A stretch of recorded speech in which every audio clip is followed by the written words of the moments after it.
नमस्कार, राष्ट्रपोस्ट से मैं पवन Keswani.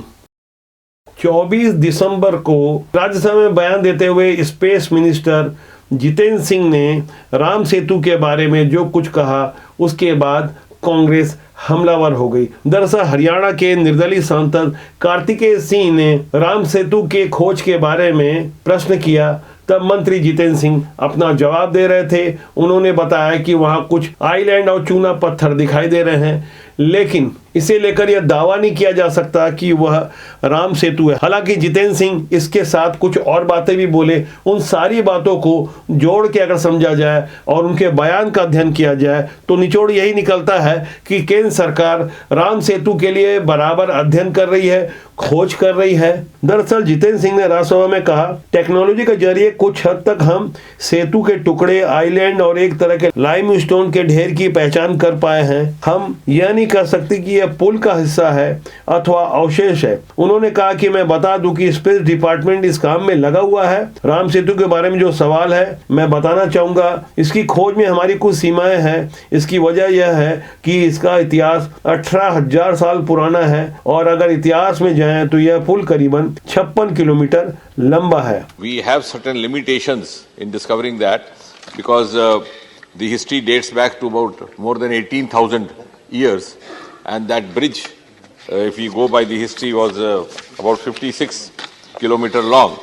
But yes, to some extent through space technology we have been able to discover species in islands, some kind of limestone shoals. Modi सरकार के मंत्री जितेंद्र सिंह का यह बयान आना था और उसके बाद कांग्रेस तो जैसे तैयार बैठी थी। इस पर कांग्रेस का हमला तेज हो गया और उन्होंने सीधे तौर पर राम सेतु को नकारने वाली बात कहते हुए भारतीय जनता पार्टी पर हमला बोल दिया। छत्तीसगढ़ के मुख्यमंत्री भूपेश बघेल का एक बयान आया है जिसमें उन्होंने भाजपा पर हमला बोला है। सीएम भूपेश बघेल की बातों को सुनने के बाद मैं आपको कुछ और बयान सुनाऊंगा। इस पर आप स्वयं सोचिएगा कि प्रभु श्री राम के कौन कितना पक्षधर है। वैचारिक रूप से समय के अनुसार राजनीतिक दल अपनी मान्यताएं और प्राथमिकताएं भले से बदलते रहते हैं, लेकिन डिजिटल के दौर में पहले से कहीं ज्यादा स्मार्ट हो चुकी पब्लिक हर बयान पर बारीक अध्ययन करती है। जब यही बात कांग्रेस सरकार में जब बात कही गई थी तो हम लोगों को कहा गया था कि राम विरोधी है। अब खुद के ये जो राम भक्त है तथाकथित, उनकी जो सरकार है और वो सदन में ये कहते हैं कि पुख्ता सबूत नहीं है, तो अब इसको किस श्रेणी में रखा जाएगा? भारतीय जनता पार्टी को माफी मांगना चाहिए, देश से माफी मांगना चाहिए। किस प्रकार से देशवासियों को गुमराह किया गया, और आज जब इस प्रकार से बयान दे रहे हैं तो अब वो खुद भी कटघरे में खड़े हो गए हैं। तो इसे तो भारतीय जनता पार्टी को देश से माफी मांगना चाहिए। सीएम भूपेश बघेल के बाद मैं आपको कि कांग्रेस के एक सीनियर लीडर का बयान सुनाऊंगा जिसे उन्होंने जनवरी 2019 में दिया था। गांधी परिवार के बेहद करीबी और कांग्रेस के वरिष्ठ नेता मणिशंकर अय्यर का यह बयान 7 जनवरी 2019 को ट्विटर में पोस्ट किया गया था। मैं वो बयान आपको सुना रहा हूं, इस पर आप गौर कीजिएगा। मणिशंकर अय्यर जिस कार्यक्रम को संबोधित कर रहे थे, उस कार्यक्रम का नाम था एक शाम बाबरी मस्जिद के नाम, और इसके आयोजक थे social democratic party of India. इस संगठन पर आरोप है कि यह देश विरोधी लोगों को प्रोजेक्ट करता है। ऐसे में कांग्रेस के एक सीनियर लीडर द्वारा जो कुछ कहा गया था उसे आज आपको जानना समझना इसलिए जरूरी है क्योंकि यह विषय समसामयिक है। केंद्रीय मंत्री जितेंद्र सिंह के राम सेतु वाले बयान के बाद आप मणिशंकर अय्यर की इन भावनाओं को सुनिए, जहां वे साफ तौर पर ये कहते नजर आ रहे हैं कि राजा दशरथ के पास अयोध्या में 10,000 कमरे थे, भगवान राम किस कमरे में पैदा हुए थे? इस पर वो प्रश्न खड़ा कर रहे थे।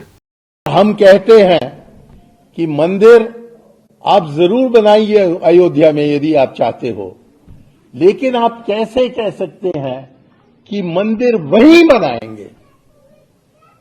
मंदिर वहीं बनाने का क्या मतलब बना? दशरथ एक बहुत बड़े महाराजा थे। कहा जाता है कि उनके महल में 10,000 कमरे थे।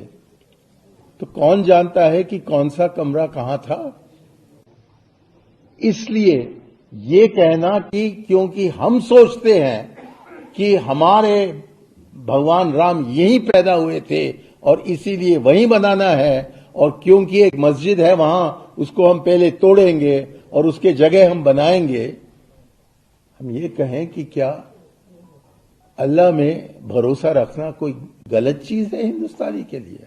केंद्रीय मंत्री जितेंद्र सिंह के बयान के बाद जो राम सेतु को लेकर नया विवाद खड़ा हुआ है, उस पर 2005 में मनमोहन सरकार ने सेतु समुद्रम नामक एक परियोजना लॉन्च की थी। इसमें राम सेतु के कुछ इलाकों से रेत निकालकर गहरा करने की बात थी ताकि पानी में जहाज आसानी से उतर सके। इस प्रोजेक्ट में रामेश्वरम को देश का सबसे बड़ा शिपिंग हार्बर बनाना भी शामिल था। इससे अरब सागर और बंगाल की खाड़ी के बीच डायरेक्ट समुद्री मार्ग खुल जाता। इसी कड़ी में 2007 में केंद्र के वकील कपिल सिब्बल जो कांग्रेस के बड़े नेता थे, उन्होंने एक हलफनामा प्रस्तुत किया और राम सेतु के अस्तित्व को ही कटघरे में खड़ा करते हुए यह बताया हलफनामे के माध्यम से इसका कोई वैज्ञानिक आधार नहीं है। लेकिन उसके बाद इस मुद्दे पर धार्मिक भावनाएं भड़कने लगी, लोगों में आक्रोश पनपने लगा, तब उस वक्त की केंद्र सरकार ने वो हलफनामा वापस ले लिया। दरअसल राजनीति में हर बात को समझने और समझाने का अपना एक तरीका होता है।